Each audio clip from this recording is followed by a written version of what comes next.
Alors, bonjour Marie, bienvenue et merci de nous accorder ce témoignage sur ton parcours Business DS. Est-ce que tu peux te présenter qui es-tu et quelle est ton activité? Oui, merci déjà pour la proposition. Je m'appelle Marie Basselon et je travaille avec des personnes qui sont touchées de douleurs, particulièrement de douleurs persistantes. Et ce que je fais, c'est que j'aide chacun, chacune à utiliser ce tremplin de la douleur pour aller vers une vie qui a plein de sens et qui a un épanouissement. Donc en fait, j'ai plusieurs casquettes.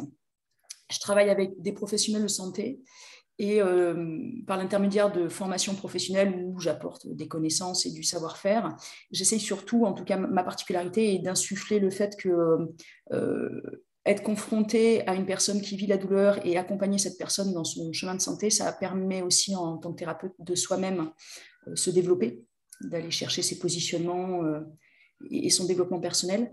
Et puis, j'accompagne aussi des particuliers. Et mon programme de cœur, c'est d'accompagner des femmes qui sont entravées par la douleur persistante pour les aider à reprendre les rênes de leur vie, en comprenant mieux la douleur, en se comprenant mieux elles-mêmes, en se reconnectant à elles-mêmes, à leur corps, et puis en comprenant comment se positionner au mieux pour aller chercher du soutien auprès des autres et des professionnels de santé. Voilà. D'accord, merci. Quelle était ta situation il y a encore quelques mois avant d'entrer dans le programme? Quels Ah. problèmes rencontrais-tu?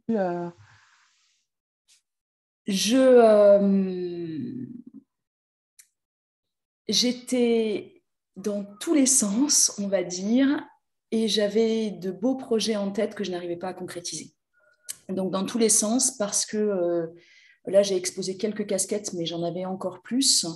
Euh, je suis devenue kiné après une reconversion professionnelle et petit à petit, j'ai creusé dans le domaine de la douleur, ce qui fait qu'il y avait les formations pour les professionnels, il y avait mon travail de kiné au cabinet, il y avait toute ma création de contenu pour inspirer le grand public.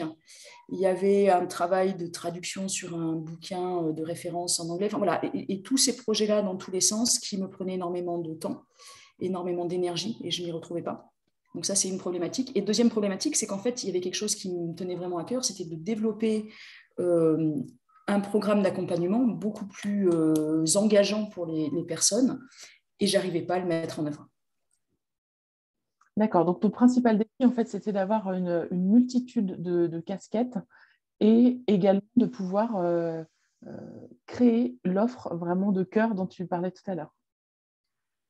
Ouais, créer, tout à fait. Et puis, créer cette offre de cœur pour aussi, moi, m'y retrouver financièrement. C'est-à-dire que toutes ces Mm. casquettes, il y en a énormément qui étaient bénévoles. Donc, c'est clairement un sujet qui me passionne, mais j'y ai perdu de l'énergie et je me sentais, avant de rentrer dans le programme, j'étais énervée après tout, j'étais exigeante après tout parce que tout me demandait beaucoup de temps, d'énergie. Donc, je me sentais voilà, lassée. Épuisée. Mm, d'accord. Est-ce que tu avais déjà essayé des choses par toi-même? Oui, oui, j'avais essayé plein de choses. Euh, J'avais essayé, en fait, ce que je voulais, c'était surtout lancer ces programmes-là. J'avais dans l'idée un programme pour les professionnels de santé et un programme pour les particuliers. Et je m'étais dit, il me manque des outils digitaux par rapport à Internet, par rapport à créer un site Internet, tout ça. Enfin. Et donc, j'avais fait une formation en marketing digital qui a été complétée par plein d'autres petits modules. Donc, j'ai passé pas mal d'énergie. Qu'est-ce que j'avais fait d'autre? Voilà, essentiellement. J'avais essayé de développer mon site internet. J'avais fait beaucoup de choses par moi-même, en fait. J'avais aussi déjà rédigé la trame de mes deux programmes, donc je savais ce que je voulais mettre dedans, mais je n'arrivais pas à passer à l'action, savoir alors déjà le comment faire exactement. J'avais l'impression de ne pas être forcément guidée sur ça, ou l'impression que c'était ça qui me manquait. Et puis en fait, je pense maintenant, avec un peu de recul, je pense que c'est surtout que je m'y retrouvais pas complètement, en fait. C'est pour ça que je Mm, n'arrivais pas à me lancer dans l'action. mm, d'accord. Est-ce qu'il y a eu un élément déclencheur qui a fait que tu as choisi de te faire accompagner par nous? Pourquoi est-ce que tu as choisi de te faire accompagner par nous? Hmm. Comment ça s'est passé? Si je me rappelle bien, j'ai dû recevoir un message sur LinkedIn pardon, d'Anne Valérie. Et je ne sais plus exactement comment était tourné le message, mais ça a résonné pour moi, c'est-à-dire cette idée de développer un business avec cette énergie féminine. Voilà, moi, je cherchais de l'apaisement, enfin, je sentais bien qu'il fallait que j'aille chercher autre chose. Et puis, je pense, je ne sais pas si elle me l'a proposé dans le message, mais assez rapidement, j'ai suivi une masterclass. Donc, ça s'est fait en 2-3 jours. J'ai suivi une masterclass. Dans la foulée, j'ai pris rendez-vous pour un entretien téléphonique et puis je me suis inscrite au programme. Ok. Voilà. Est-ce que tu avais des craintes avant de te lancer dans ce coaching? Ah, et oui, des tonnes de craintes parce qu'à l'époque, j'étais dans l'exigence et la colère, comme je disais. Et donc, du coup, pour moi, ça avait intérêt que ça marche parce que j'allais pas à nouveau, après tout ce que j'avais fait, encore mettre de l'énergie, de l'argent et du temps dans quelque chose pour pas que ça aboutisse. Donc, j'avais cette crainte que ça marche pas. J'avais aussi une crainte, c'est que ça faisait plusieurs années que je ne couvrais pas complètement mes charges, hein, donc obligée de taper dans les réserves et que voilà, les réserves, au bout d'un moment, il n'y en a plus. Donc l'investissement financier a été difficile, mais voilà, il y avait ces deux craintes, le financier et puis le résultat, quoi. Je comprends, je comprends. Qu'est-ce qui a changé pour toi tout au long de ce parcours? Quels ont été tes résultats, tes principales prises de conscience? Alors, il y en a eu pas mal, essentiellement sur justement des prises de conscience, des déclics et des changements de ressenti, je dirais, de comment moi je me sens au quotidien. Je pense qu'une des grosses prises de conscience qui est apparue, c'est un élément que j'avais partagé dans le groupe, c'était la valeur de mon travail. Où je me suis rendu compte qu'en fait, tout ce temps bénévole passé, il avait une valeur, ce travail-là. Et si j'étais aussi énervée et autant à exiger des autres, et puis peut-être de moi-même aussi, c'est qu'en fait, ce temps-là, il n'était pas valorisé, ou mon travail n'était pas valorisé à juste valeur. Et du coup, ce gros déclic, ça m'a permis de me positionner vis-à-vis des extérieurs, vis-à-vis des sollicitations extérieures, vis-à-vis des partenaires que j'avais. Ça a été une grosse prise de conscience. Peut-être une autre, là, qui est assez récente, c'est la prise de conscience que je ne peux pas aider tout le monde. Et en tant que professionnel de santé, parfois, on est un peu dans cette idée que voilà, il faut dire oui à tout le monde. Et en fait, je me rends compte que je suis capable d'aider particulièrement certaines personnes et que j'ai des compétences que d'autres n'ont pas, d'autres professionnels de santé n'ont pas. Et à moi, justement, d'être au bon endroit face aux bonnes personnes. Donc ça me paraît beaucoup plus, je dirais peut-être pas évident, mais beaucoup plus clair. Voilà, j'ai une clarté sur ce que j'ai à faire. J'ai bien aimé en fait tout ce travail sur les pensées, sur les émotions qu'on a eu dans le programme parce que moi, ça m'a fait avancer sur plein de petits éléments, donc je ne vais pas tous les citer là, mais voilà, ça a été le gros travail. Et comme je disais, ce gros travail fait que de la colère que j'avais avant le programme, aujourd'hui, je suis juste contente de me lever le matin. Je suis plutôt sereine, apaisée au quotidien. Puis s'il y a quelque chose qui ne se passe pas comme j'avais anticipé, j'essaie d'en ressortir le positif. Enfin, ça paraît évident et j'en ai lu des bouquins de développement personnel. Enfin, tout paraît évident. Mais tant qu'on ne l'a pas vécu, voilà, tant qu'on ne l'a pas vécu, ça n'existe pas. Donc il faut le vivre. Et puis, une transformation, on pourrait dire concrète, hein, c'est que ce fameux programme, donc déjà, j'ai priorisé et cerné ce qui était important pour moi. Et avec toutes mes idées, voilà, il y a une chose qui est concrètement mise en place, c'est ce fameux programme pour les femmes qui sont entravées par la douleur persistante. Et du coup, il est lancé, il existe, et j'ai des participantes sur le programme. Ok, super. Qu'est-ce que tu as le plus aimé pendant l'accompagnement? Ça a été différent au fil des 6 mois. Au début, j'avais besoin du contenu. Enfin, j'avais essentiellement besoin, j'en ai toujours besoin, mais j'avais essentiellement besoin du contenu sur la plateforme où du coup j'ai bien suivi la trame et j'ai vraiment eu énormément de prise de conscience. Enfin, voilà, les premières étapes, même si on a l'impression de ne pas forcément avancer sur son programme, sur ce qu'on a envie de proposer, les premières étapes d'alignement, de recentrage sur soi, c'était vraiment essentiel pour moi parce que c'était ce qui me manquait finalement passer à l'action. Donc, j'ai beaucoup suivi le contenu. Et puis, progressivement, j'ai eu besoin, parce que c'est comme de lire un bouquin. Hein. On peut lire, on peut être dans la théorie. Tant qu'on n'est pas dans l'action, ça ne marche pas. Donc, après, ce qui m'a aidé, c'est d'être chamboulée un petit peu, soit dans les coachings individuels ou collectifs, d'être chamboulée dans mes croyances. Donc, dans les coachings collectifs, il y avait le fait d'avoir les questionnements des autres et puis de me dire « Ah, bah tiens, ça, c'est peut-être une problématique que j'ai aussi ». Et puis mes propres questions en coaching collectif qui m'ont fait avancer. Et puis, dans un troisième temps, et là, c'est un peu plus récent, c'est quand je suis passée à l'action, c'est de découvrir la richesse, ou je dirais la puissance du groupe Facebook, où moi, je m'étais imposée de partager au moins une fois par semaine mes avancées, parce que ça me permettait de mettre un cadre dans mon avancée, et de voir les retours des autres, et de voir comment les autres participantes et les accompagnatrices du programme pouvaient avoir confiance en moi au-delà de ce que moi je pouvais avoir. Ça m'a donné une énergie pas possible qui fait que ça m'a permis de passer à l'action. Donc ça a été super riche. Ok.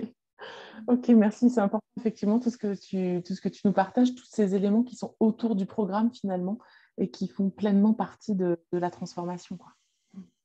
Ah, mais pour moi, c'est évident parce que justement, dans les solutions que j'avais trouvées auparavant, il y avait des solutions d'accompagnement, enfin, on pourrait dire de programme en ligne, mais avec un accompagnement qui était différent et qui était moins dans l'énergie féminine et moins dans ce que je recherchais. Et du coup, ça ne m'avait pas aidé à passer à l'action. Et du coup, pour moi, le programme, c'est une chose, mais à la limite, il pourrait exister un bouquin, ça ne m'aurait pas plus fait passer à l'action. Donc, c'est vraiment tous ces éléments à côté qui ont été vraiment transformateurs pour moi, ça c'est clair. Ok, je comprends. Comment tu te sens avec tes clients maintenant? Comment tu les abordes? Avec peut-être plus de sérénité, plus d'assurance? C'est pas encore complètement acquis, je dirais. En tant que kiné, j'ai jamais eu besoin d'aller chercher les clients. Les gens venaient à moi, donc et j'étais plus à dire, ben non, ça je ne fais pas. Ou, voilà.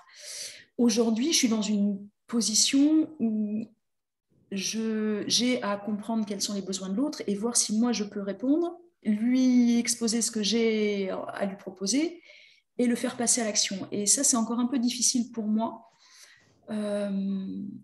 Maintenant, j'ai déjà réussi et ça se passe vraiment bien. Donc, je pense qu'il me manque juste les petits déclics pour arriver à faire prendre conscience à l'autre de la valeur de ce que j'ai apporté. Moi, je sais que c'est fantastique. Enfin, j'ai vraiment synthétisé tout ce qui a marché pour moi, tout ce qui marche pour les personnes que j'accompagne depuis plus de 10 ans. Donc, je sais que ça marche, mais j'ai encore du mal à l'exposer. Mais je sais que quand j'arrive à l'exposer, il n'y a aucun souci. La personne en face comprend que ça va être transformateur pour elle. C'est peut-être une question de pratique maintenant, Voilà, je d'avoir pense. plus d'occasions en fait de présenter tout ça. Exactement. Et du coup, je me sens, quand la connexion passe, et c'est arrivé déjà plusieurs fois, quand la connexion passe, c'est juste magique. Donc en fait, je dirais, le terme vente, pour moi, n'est pas adapté. C'est juste, est-ce que je propose quelque chose qui est nécessaire et qui est attendu? Et si c'est le cas, c'est même pas une vente, c'est naturel, ça se fait forcément. D'accord. Je comprends. Qu'est-ce que tu dirais à la Marie d'il y a 6 mois? La Marie qui était peut-être avec de la colère, avec une façon d'éparpiller peut-être son temps, ses compétences un peu partout. Alors, je lui dirais, tu as tout ce qu'il faut. Tu as tout ce qu'il faut. Et du coup, cette histoire de savoir comment mettre les priorités et comment être sereine, il manque juste un petit pas pour y aller. Et ce pas-là, merci d'avoir pris cette décision de venir dans le programme parce que ce petit pas, c'est bon, il est fait, quoi. Ok. Ok, je comprends. Si tu devais résumer ton accompagnement en une phrase, qu'est-ce que tu nous dirais? Mon accompagnement, c'est-à-dire mon expérience avec le programme Business DS ou mon Oui, accompagnement, moi, ce que je propose aux participants. l'accompagnement de Business DS. Euh,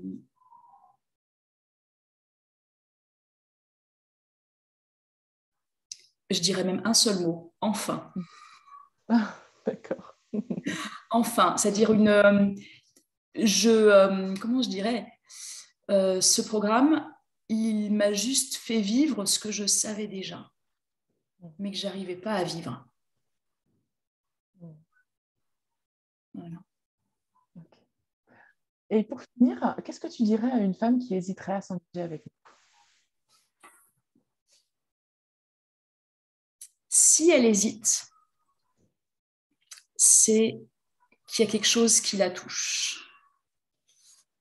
Et s'il y a quelque chose qui la touche, c'est qu'il y a de fortes chances qu'il y ait des outils, qu'il y ait des éléments à venir chercher dans ce programme. Maintenant, peut-être à elle d'être très consciente de qu'est-ce qui la touche, de quoi elle a vraiment envie, et quels sont les freins qui l'empêchent d'y aller. Et ces freins-là, si ça se trouve, c'est ce qu'elle pense être la vérité aujourd'hui. Et en fait, c'est juste une illusion. Moi, ce que j'utilise en analogie par rapport aux personnes que j'accompagne, je leur dis c'est comme un miroir de fumée qui empêche de passer à l'action. Et malheureusement, on peut rester des années avec sa douleur. De la même façon, on peut rester des années avec son business qui n'avance pas. Et c'est bien dommage.